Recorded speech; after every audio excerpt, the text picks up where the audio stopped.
Buenas tardes. El día de hoy vamos a iniciar con la clase síncrona de la semana 3, correspondiente a la semana 3.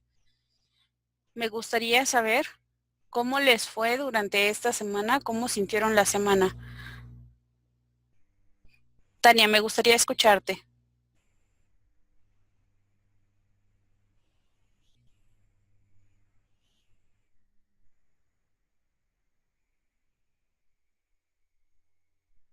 Bien, vamos a continuar. Tania, no te escucho, pero vamos a iniciar con el contenido de la clase síncrona. De cualquier modo, una vez que puedas resolver el inconveniente que parece que tienes con el audio, con gusto iniciamos como el intercambio de opiniones sobre el contenido de la semana 3. Bien, el día de hoy me gustaría poder ahondar con ustedes el tema de cambio y la resistencia al cambio dentro de las organizaciones. Para mí el cambio es un tema que no solo es imprescindible en el lenguaje de la organización o de comunicación organizacional, sino que también es un tema pues un poco complejo de comprender y además de complejo de comprender, pues también complejo de implementar en cuanto a planeación estratégica. Sin embargo, es irremediablemente necesario para todas las organizaciones que desean una vida sana. Obviamente un cambio planeado, a eso me refiero. Bien, ¿cuál es la definición como tal del fenómeno de cambio? Es muy sencillo, es hacer las cosas de manera diferente. En las organizaciones diariamente nosotros nos enfrentamos a diferentes tipos de cambio.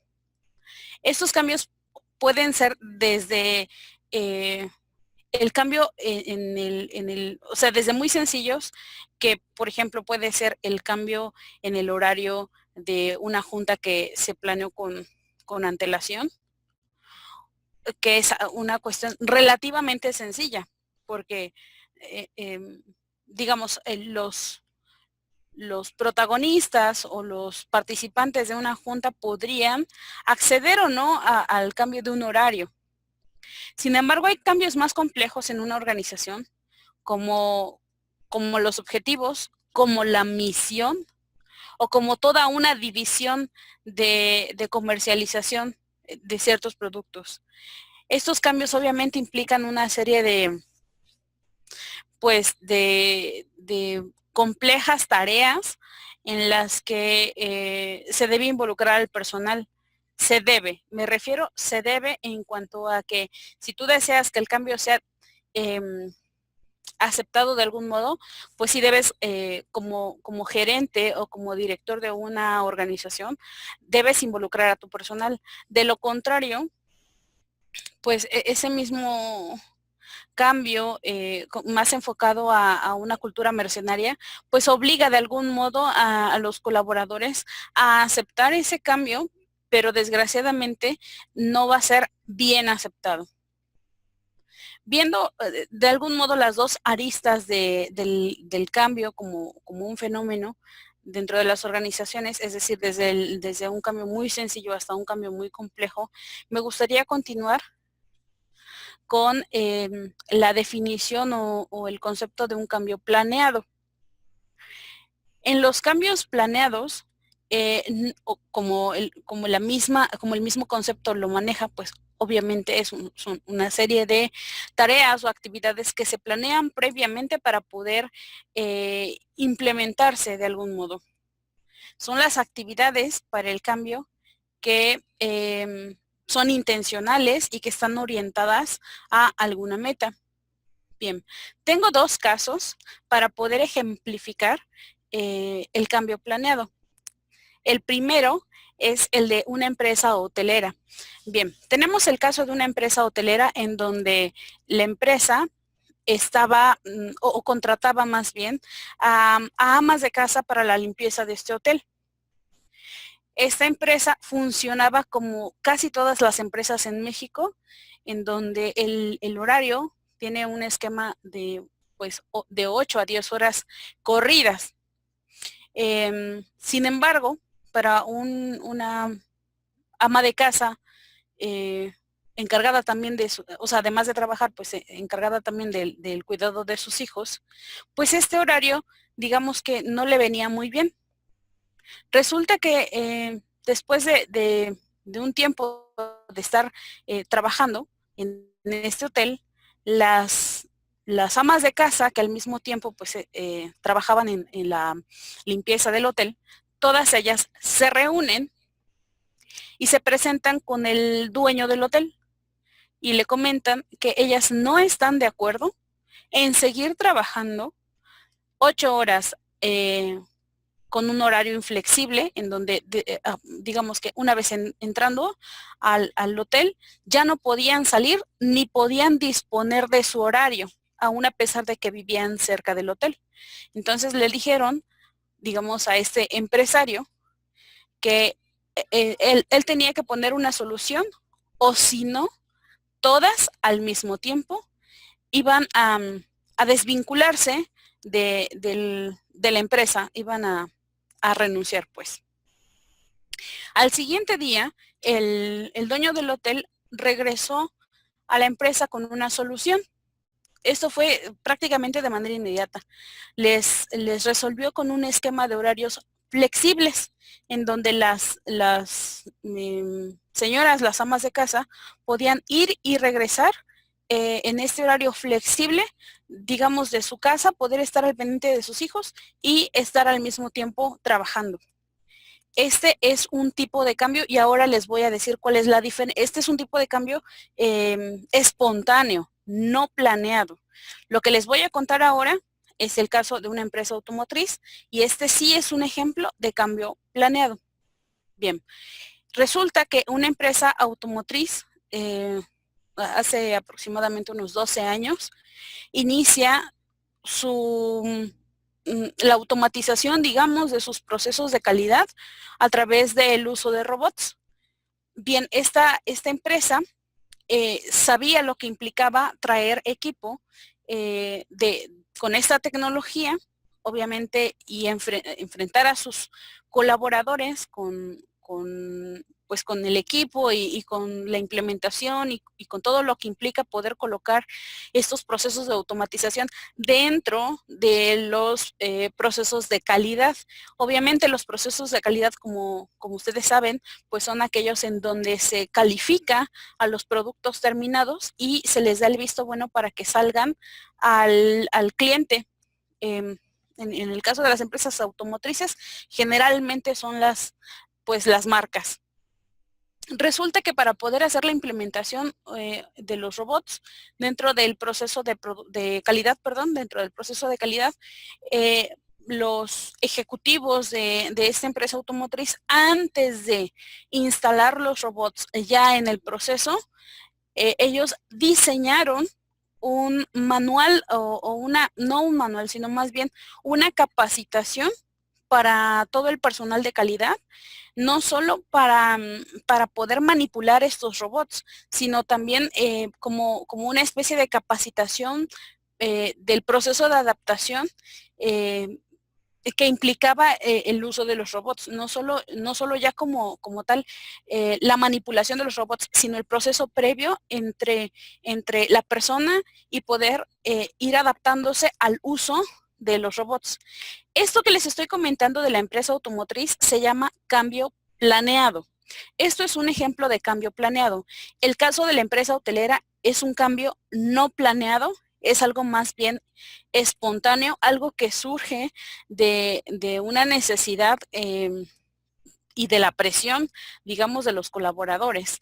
En el segundo ejemplo que les ponía, la empresa no solo está dispuesta a los cambios, sino que también prevé las implicaciones que puede llegar a tener un cambio y sobre todo en el proceso de calidad, pues una de las tareas más importantes dentro de una empresa automotriz. ¿Hasta aquí alguna duda? Bien. Vamos ahora con la parte de agentes de cambio. Me gustaría comentarles que para el tema de agentes de cambio, cuando nosotros hablamos de agentes de cambio, me gustaría que ustedes imaginaran un agente o un ejecutivo de banco. Nosotros identificamos perfectamente a un ejecutivo de banco porque creo que difícilmente una persona en este planeta no ha ido a un banco. Casi todos hemos ido a un banco y ubicamos perfectamente a los ejecutivos que están sentados en los bancos y que usualmente son como los que son con los que nosotros acudimos para resolver algún problema de nuestro estado de cuenta o cuando solicitamos algún crédito hipotecario, etcétera, ¿no? Algún producto financiero. Bueno, ellos nos resuelven algunos temas del banco. Los agentes de cambio dentro de las organizaciones, me gustaría que ustedes los imaginaran casi igual como un ejecutivo de banco, con la única diferencia de que estos sí nos resuelven de verdad. Bien, los agentes de cambio son precisamente personas que actúan como catalizadores y asumen la responsabilidad de dirigir las actividades para el cambio. ¿Y a qué me refiero con esto? No es propiamente una posición en el organigrama. O sea, no existe dirección general y debajo de la dirección general, no sé, subdirección de producción o subdirección de calidad y subdirección de logística y subdirección de agentes de cambio. No, esto no funciona así. En realidad no es una posición en el organigrama y difícilmente vamos a encontrarnos en una empresa que tenga su departamento de agentes de cambio. No necesariamente, sino más bien los agentes de cambio son personas que los directivos de una organización identifican como tales, ¿no? Como agentes de cambio. Son aquellas personas en las que un director, un gerente o el dueño de una empresa va a identificar como su brazo derecho y que va a identificar como una persona en la que podemos depositar esta gran responsabilidad de poder implementar ciertos cambios. Esta persona definitivamente tiene que estar en la misma sintonía que los objetivos organizacionales, aún a pesar de que estos hayan cambiado recientemente. Una persona muy dispuesta y que además tiene la cualidad de poder permear al resto de sus compañeros con la serie de cambios que se quieren implementar. Un agente de cambio es una persona con la que se puede contar para realizar cualquier actividad dirigida a un cambio. Tania, me gustaría saber si puedes escribirnos en el chat y conocer si tú tienes hasta este momento alguna duda. Bien, dentro de este tema de cambio, nosotros encontramos fuerzas de cambio. Me gustaría comentarles algunos ejemplos que rescaté de un documento al que tuve acceso sobre precisamente las fuerzas de cambio. Nosotros tenemos diferentes fuerzas para el cambio. Una de ellas es la naturaleza de la fuerza laboral, que es un poco como lo que yo comentaba en el ejemplo de la empresa hotelera. Los ejemplos que nos cita este documento es mayor diversidad cultural, envejecimiento de la población o muchos ingresos nuevos con aptitudes inadecuadas. Esto quiere decir que las fuerzas del cambio dentro de la naturaleza de la fuerza laboral está más enfocada como al grueso de los colaboradores, que es lo que la mayoría de los colaboradores comparten. Y con base en eso o nosotros como administradores solicitamos algún cambio o definitivamente ellos mismos son quienes están provocando los cambios. En cuanto al tema de tecnología, pues encontramos computadoras más rápidas, más baratas y obviamente portátiles. Tenemos hoy día música en línea compartida, y desciframiento del código genético humano. Estos cambios o sea, son relativamente recientes. Otra fuerza de cambio o fuerza para el cambio son los choques económicos. Un ejemplo de ello es el ascenso, auge y caída de las empresas .com, el colapso del mercado accionario en el año 2000-2002 y las bajas tasas de interés. Otro más es la competencia, los competidores globales, que aquí me gustaría hacer un hincapié o un paréntesis en los mercados globales. Recordemos que hasta hace poco tiempo, antes del Tratado de Libre Comercio, por ejemplo, en México, nuestro mercado era de algún modo muy local y los productos que nosotros consumíamos, pues al final del día eran productos 100% mexicanos.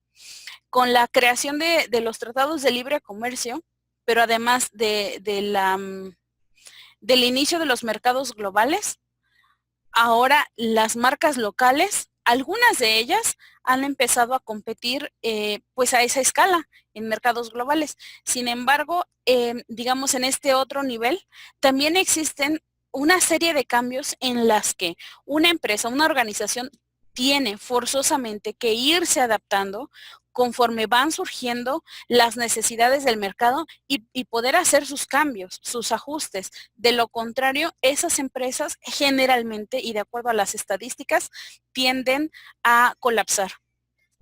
Tenemos fusiones y consolidaciones de empresas, crecimiento del comercio electrónico también. Hoy día, difícilmente una persona, a menos de que haya precisamente resistencia al cambio, pero casi el común denominador de los jóvenes entre 20 y 30 años al menos han hecho una compra por internet formal o de algún modo informal a través de redes sociales como Facebook en los grupos de compra y venta. Tendencias sociales también, grupos de conversación en internet como ya lo acabo de comentar, la jubilación de los baby boomers, baby boomers, y también el ascenso de los grandes minoristas y tiendas de descuento. Así como también fuerzas para el cambio de política mundial. En aquel tiempo, la guerra entre Irak y Estados Unidos, la apertura del mercado en China y la guerra contra el terrorismo después del 11 de septiembre del 2001. Esos son algunos de los ejemplos de fuerzas para el cambio. Bien. Y aquí quisiera comentar el caso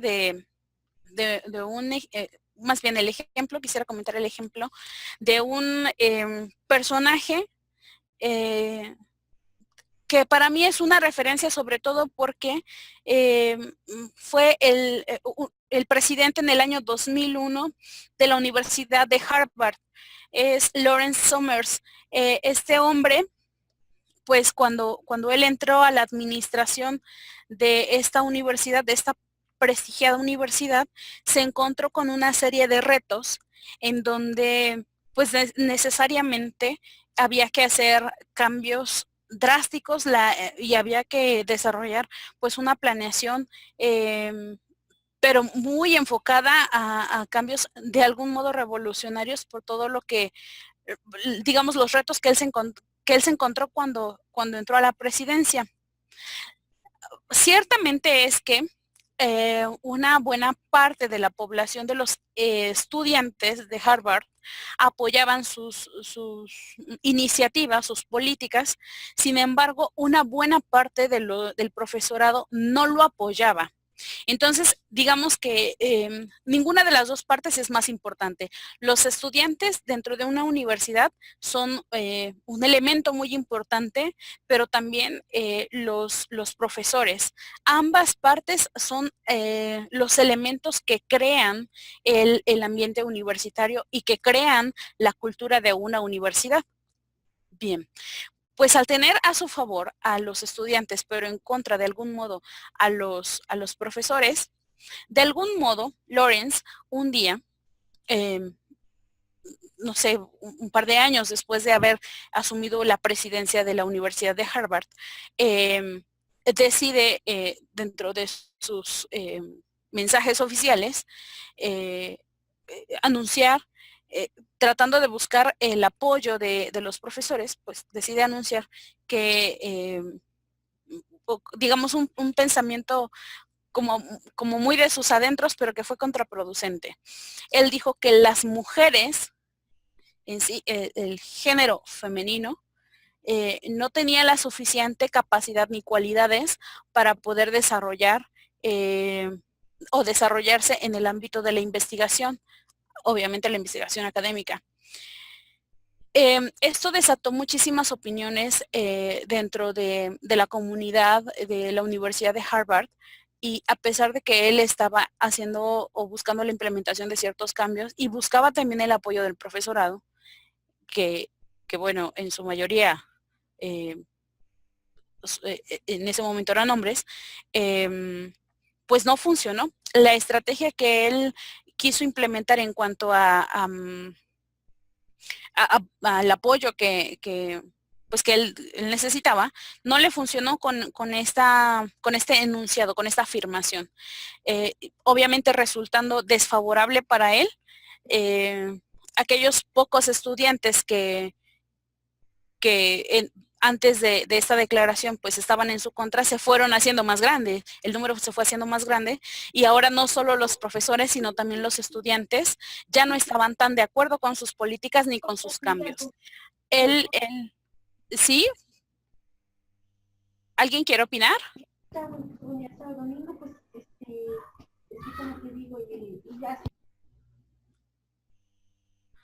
Bueno. Parece que hubo una interferencia. Continuamos. Bien, les decía, entonces, al encontrarse en este dilema, pues de algún modo él se ve obligado, Lawrence Summers se ve obligado a renunciar, pero les quería comentar, él fue visto como un agente de cambio dentro de la presidencia de la Universidad de Harvard. Al final del día, pues, o sea, sí fue visto como un agente de cambio, fungió de algún modo como agente de cambio, pero la resistencia al cambio superó digamos, la estrategia que él quería implementar. De ese modo, y después de unos años, llegó Drew Gilpin en el año 2007. Fue de hecho este agente de cambio, Lawrence Summers, quien dio pauta, y yo creo que mucho tuvo que ver el comentario que él hizo en cuanto a que las mujeres o sea, el sexo femenino no es capaz para poder desarrollar actividades de investigación académica, sobresaliente sobre todo. Pues le dio pie a este cambio, en donde Drew fue la primera mujer presidenta de la Universidad de Harvard en el año 2007. Y a partir de aquí, bueno, se da un parteaguas en la universidad en cuanto a, se refiere a la resistencia al cambio. Y aquí, retomando el concepto de resistencia al cambio, pues quiero comentarles que es un fenómeno relativamente positivo. Y porque generalmente cuando nosotros los docentes hablamos con los alumnos acerca de resistencia al cambio, hacemos más énfasis en los elementos negativos que esto puede traer, la resistencia al cambio, dentro de una organización, que algunas de las ventajas, en realidad yo no recuerdo a alguno de mis profesores que me haya hecho énfasis en las ventajas de la resistencia al cambio. Sin embargo, el día de hoy me gustaría platicar con ustedes. Primero, me gustaría preguntarles, ¿saben ustedes o habían escuchado antes de esta clase asíncrona el concepto de resistencia al cambio? No, creo que no lo había escuchado. Shirley. Hola, Bueno, Miss. No, hola. no había. Ok, bien. Resistencia al cambio es un poco de lo que hablaba hace un momento con el caso del presidente o del expresidente de la Universidad de Harvard. Nosotros nos encontramos con resistencia al cambio como administradores cuando necesitamos implementar un cambio, pero al tratar de implementarlo, simplemente el cambio no se puede dar o no se puede implementar o no es bien visto por el resto de la comunidad o de nuestros compañeros dentro de la organización. A ese fenómeno de no querer cambiar se le llama resistencia al cambio. Porque yo les comentaba, es un fenómeno relativamente positivo. Depende mucho desde la arista de donde queramos observar el fenómeno. La resistencia al cambio, de algún modo, sirve a las organizaciones para mantenerlas en cierto equilibrio y en cierta estabilidad. Es decir, cuando las organizaciones tienen una cultura sólida, cuando sus procesos están bien establecidos y son sólidos, la gente va generando, entre comillas, cierta comodidad. Y no quiero que se malinterprete la palabra comodidad con conchudez, sino comodidad en cuanto a que domino mis procesos, conozco la manera de trabajar dentro de esta organización y de momento me estoy enfocando en los manuales, lineamientos, políticas y normas de cómo la organización opera, de la forma en que la organización opera.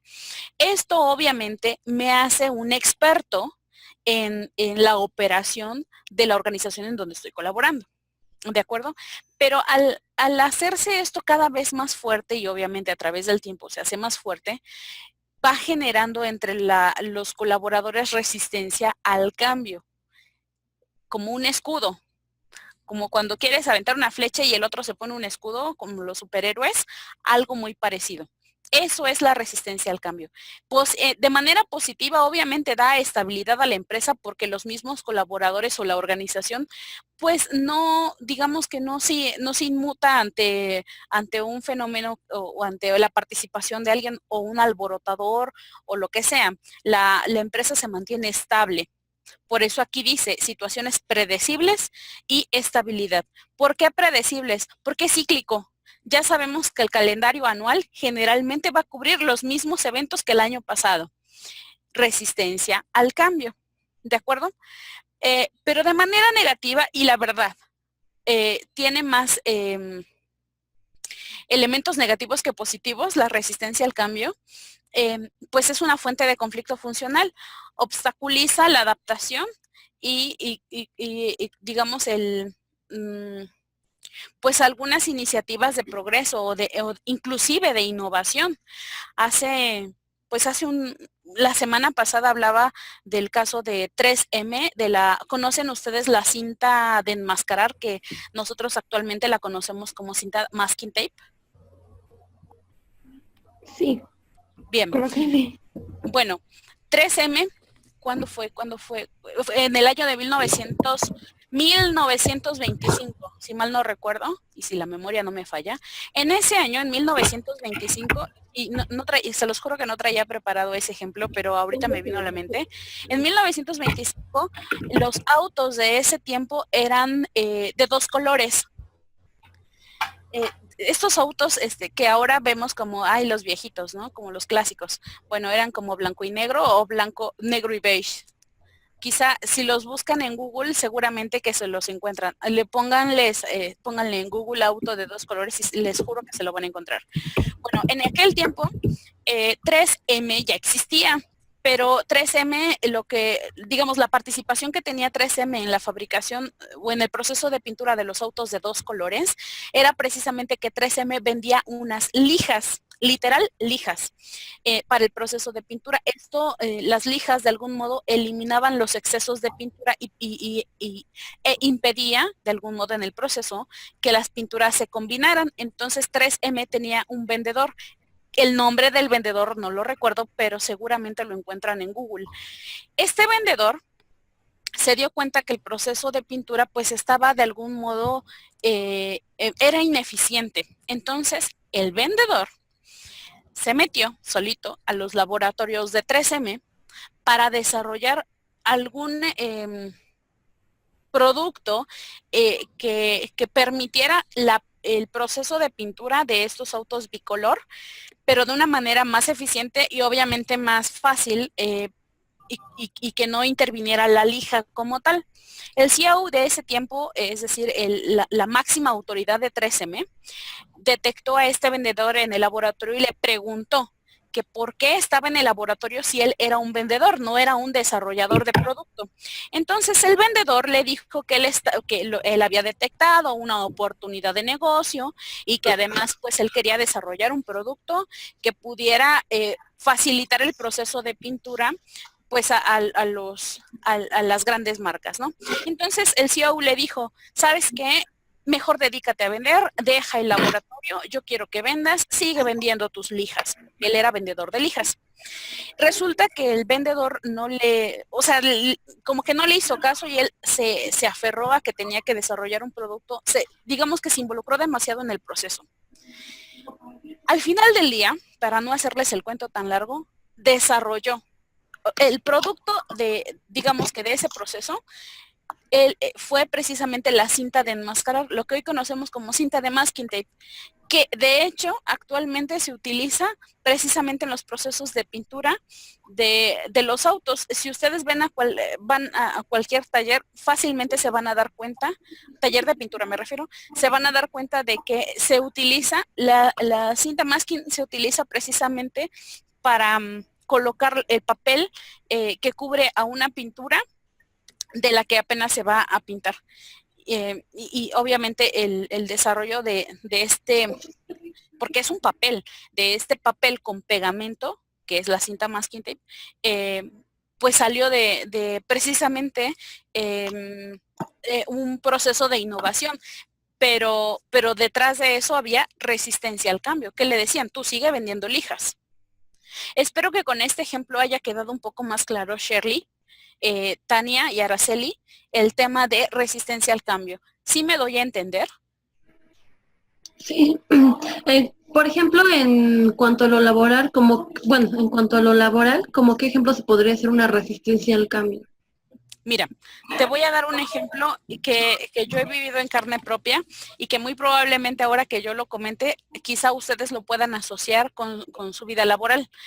Cuando nos dicen que a partir de la siguiente semana, aquellas personas que lleguen 10 minutos tarde, se les va a descontar por cada 3 retardos acumulados, se les van a descontar 150 pesos de su nómina.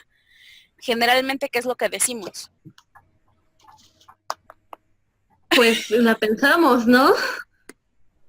Pues sí la pensamos en llegar más temprano. Francamente lo que decimos, pero ¿cómo? Si si en todo este tiempo no me has quitado ni un solo peso por llegar 10 minutos tarde, pero ¿cómo se te ocurre que ahora si acumulo tres retardos me vas a quitar 150 pesos?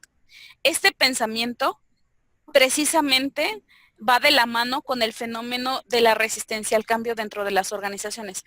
Todo cambio que una organización quiere implementar y en donde los colaboradores presenten cierta resistencia, definitivamente es resistencia al cambio. ¿Queda un poco más claro? Sí, ¿Sí? ok.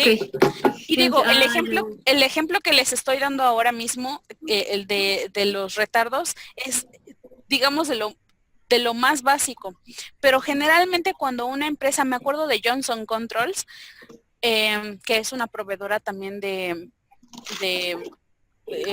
no proveedora automotriz.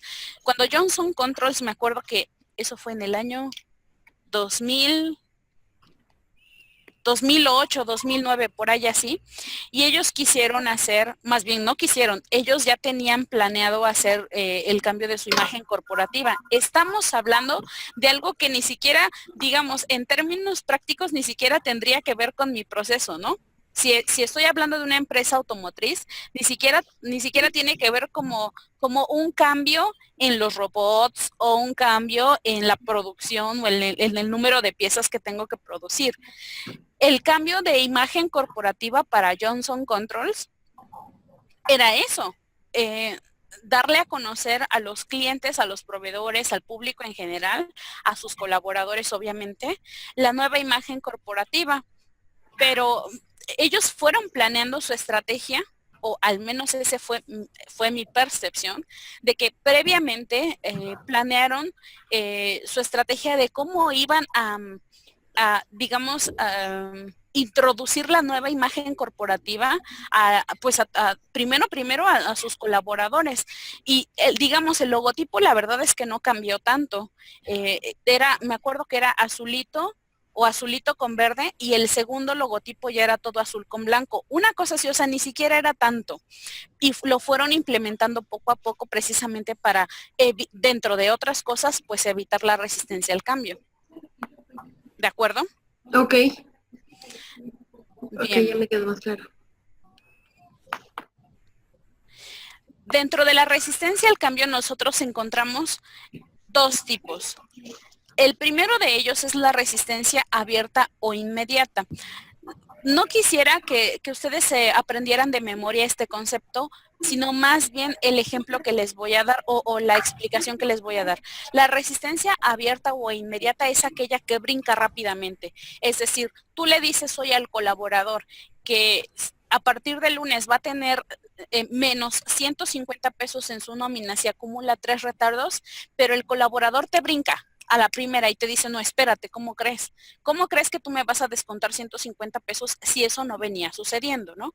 Eso lo identificamos como resistencia abierta o inmediata. Es aquella que identificamos como administradores, es aquella que identificamos rápidamente y que no necesitamos hacer ninguna investigación para poder determinar que existe resistencia al cambio.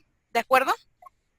Pero la segunda resistencia a la que nos encontramos es la implícita o diferida.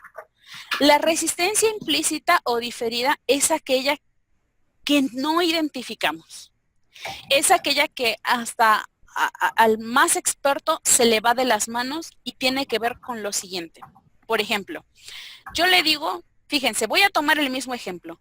Yo le digo a los colaboradores como una nueva regla o política, si ustedes lo quieren ver así, una nueva política del área de recursos humanos que a partir del siguiente lunes a todo el personal que acumule 3 retardos durante la quincena se les descontarán 150 pesos. Y nadie dice nada. O sea, yo como responsable del área de recursos humanos no recibo ni queja, ni comentario, ni sugerencia, ni sale, ¿no? ¿Está bien? O nada, absolutamente nada. Sin embargo, a la semana me falta una persona porque se enfermó y a la siguiente semana me falta otra persona porque se le murió su perro. Y a la siguiente semana me falta otra persona o simplemente no me falta, sino que estoy notando que su producción no es la misma o el nivel de eficiencia no es el mismo. ¿A qué se debe esto? Simplemente la gente no está contenta con la nueva política, las personas no están de acuerdo con esta nueva política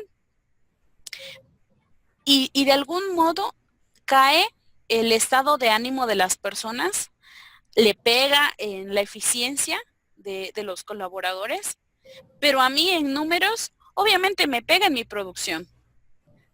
¿Y por qué coloqué aquí al muñequito con su lupa?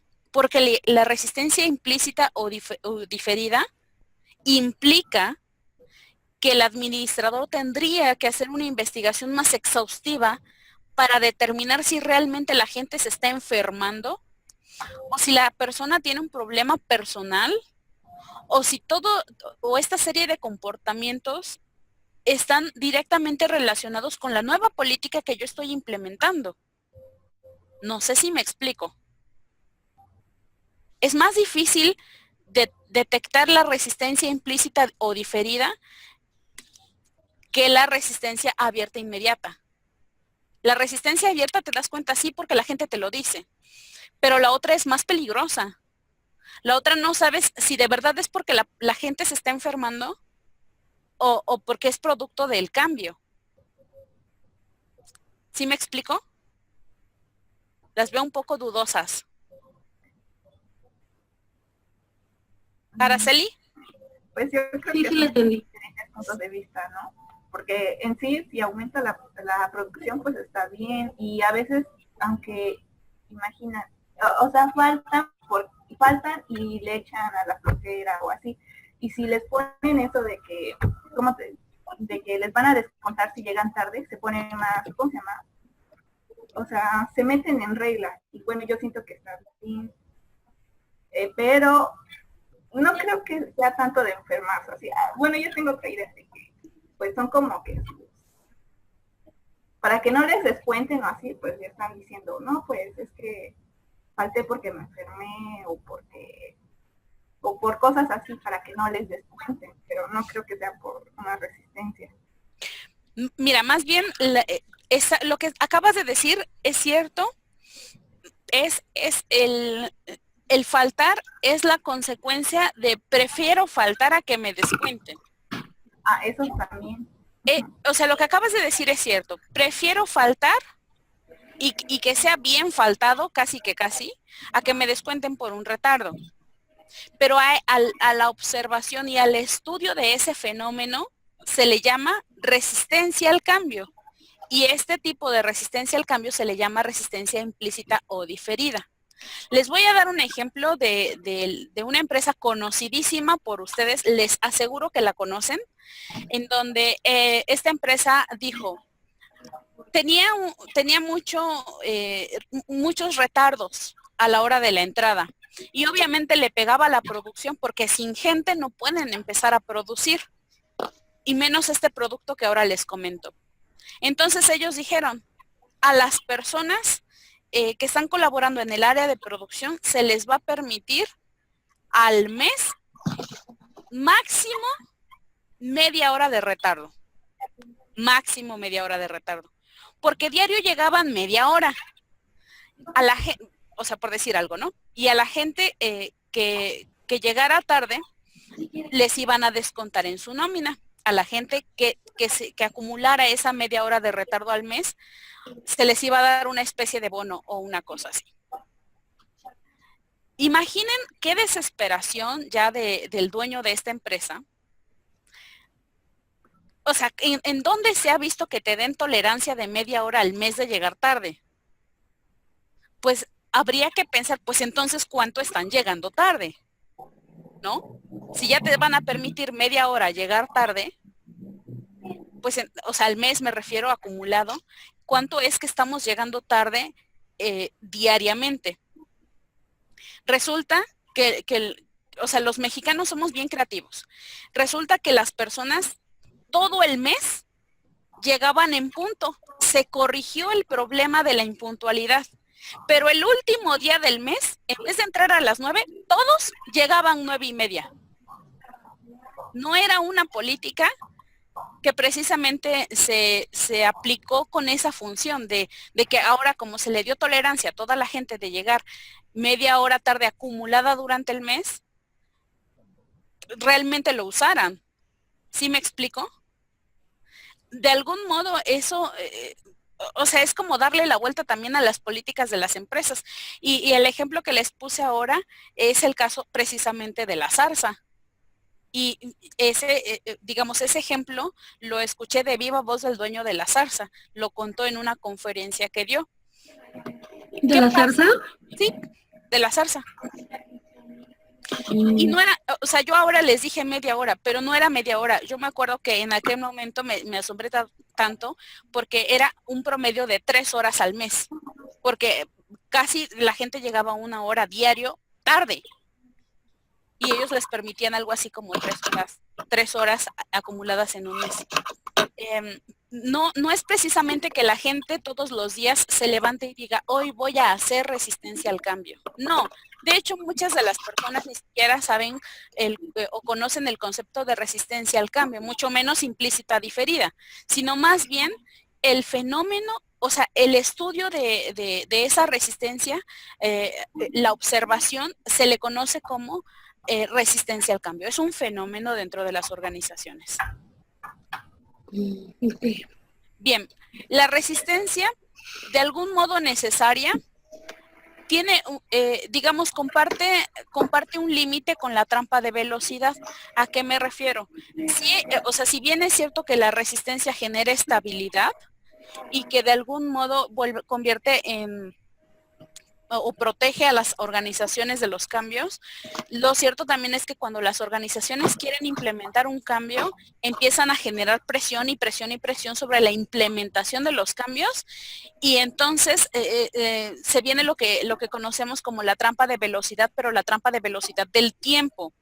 Obviamente, entre más tiempo te tardes en implementar un cambio, pues la inversión va a ser mayor. ¿De acuerdo? Por eso se le llama trampa de velocidad, pero más bien, o sea, no es un concepto teórico, sino más bien un concepto de lenguaje dentro de las organizaciones. Y bueno, para vencer la resistencia al cambio, existe una serie de tácticas. Estas se conocen como, pues, 7 tácticas.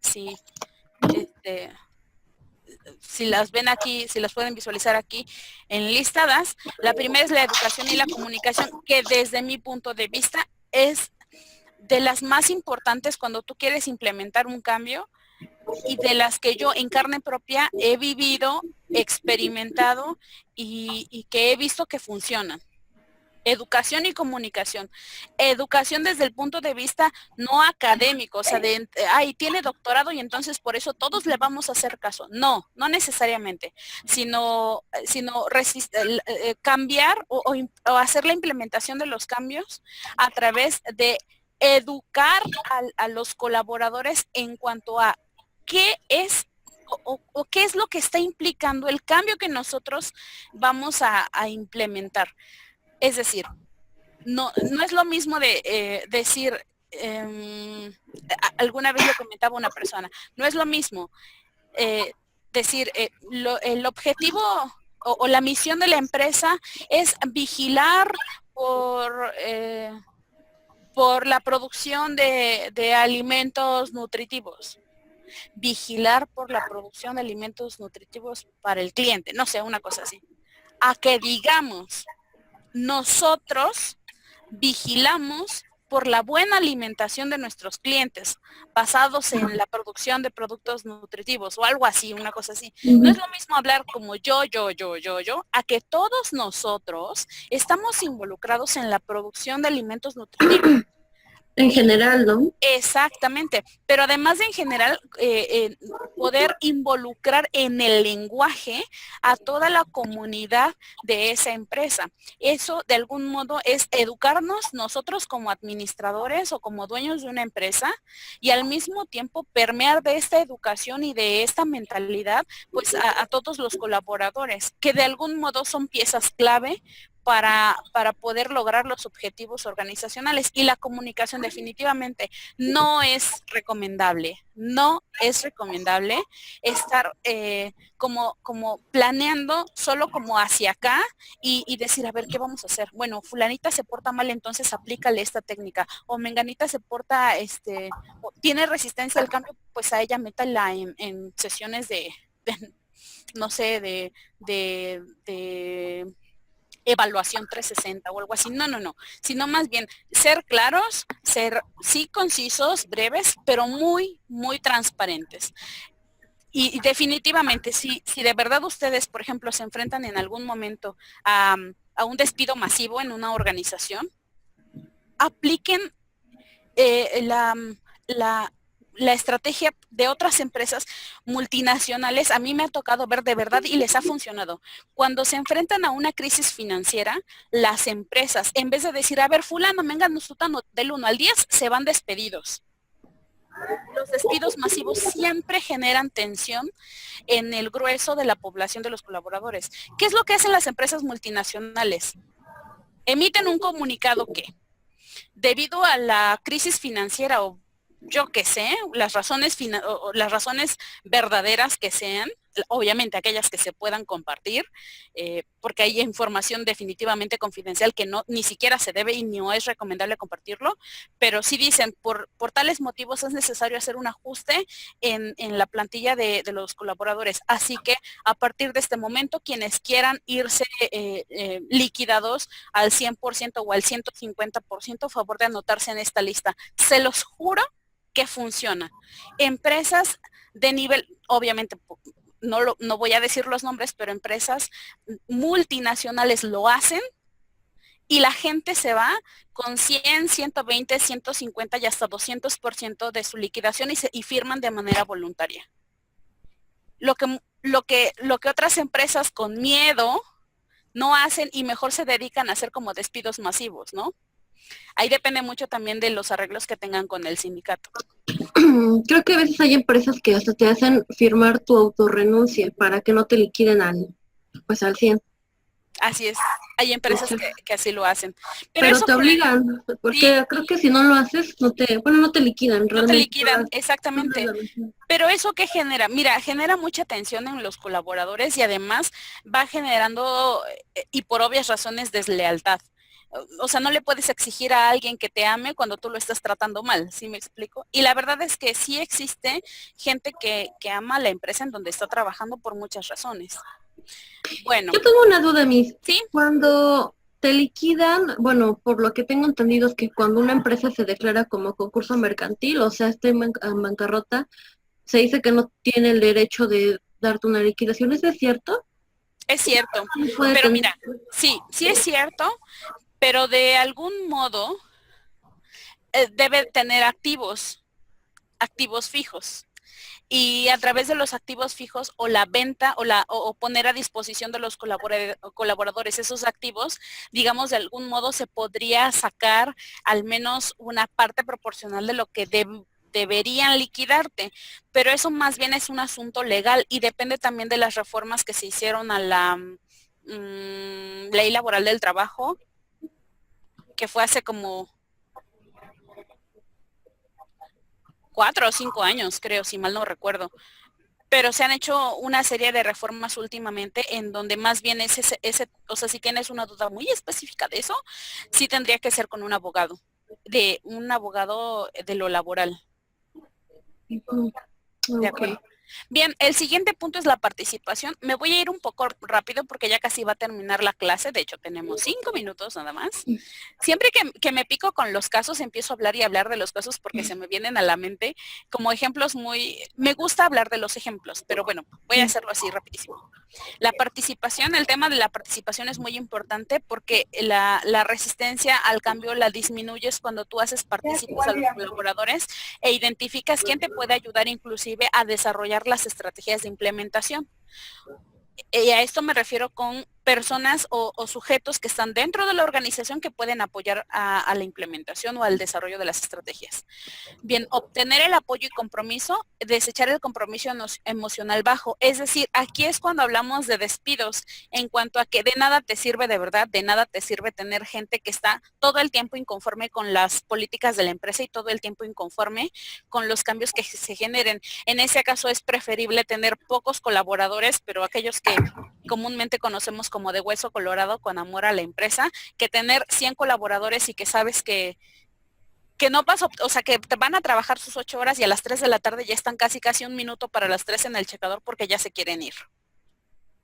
De acuerdo, es mejor tener poquitos, pero de hueso colorado. Aquellos que se quedan hasta las 8 de la noche en la clase síncrona para hacer las grabaciones de esos. Bien, la implementación de cambios con justicia, obviamente el mensaje, y aquí va, digamos, empatado con el punto 1, la comunicación. El mensaje que se debe dirigir a los colaboradores en cuanto a la implementación de cambios debe ser así, ¿no? Como si bien es cierto que los accionistas quieren aumentar, no sé, el valor de la acción para la empresa a tanto %, también es justo que para los colaboradores, pues, no sé, a partir de tal día se les va a empezar a pagar horas extras. No sé, o sea, el mensaje sí tiene que ir como muy sustentado, no, o sea, no es de que hoy te paraste y 5 minutos preparaste tu mensaje, sino más bien sí lo tienes que preparar y pensar en cómo puede reaccionar la gente, pero además anticiparte con el mensaje. La manipulación y cooptación es una de las tácticas para eliminar la resistencia al cambio, pero eso es más bien como cuando nos decían nuestros padres, porque yo lo digo. Es así como de que pues ni modo, te aguantas y si no quieres, mijito, te vas de la empresa. No es lo recomendable, pero sí se considera una de las tácticas para vencer la resistencia al cambio. Seleccionar a las personas que acepten el cambio, obviamente seleccionarlas e identificarlas como agentes de cambio para que nos ayuden. Y la coerción, por ejemplo, tiene también que ver con el punto 5. La coerción es más bien obtienes los mismos resultados que con la manipulación y la cooptación. Básicamente ese es el tema que les quería dar el día de hoy. Espero que haya sido novedoso para ustedes. A mí me apasiona mucho este tema, me gusta mucho platicarlo, porque al final del día pues son cosas que vives como colaborador, ¿de acuerdo? Día a día. Sí. Muchísimas gracias, chicas. Gracias a ti, maestra. Gracias, Vi. Hasta luego. Hasta luego. Bonita noche. Hasta luego. Gracias. Bye.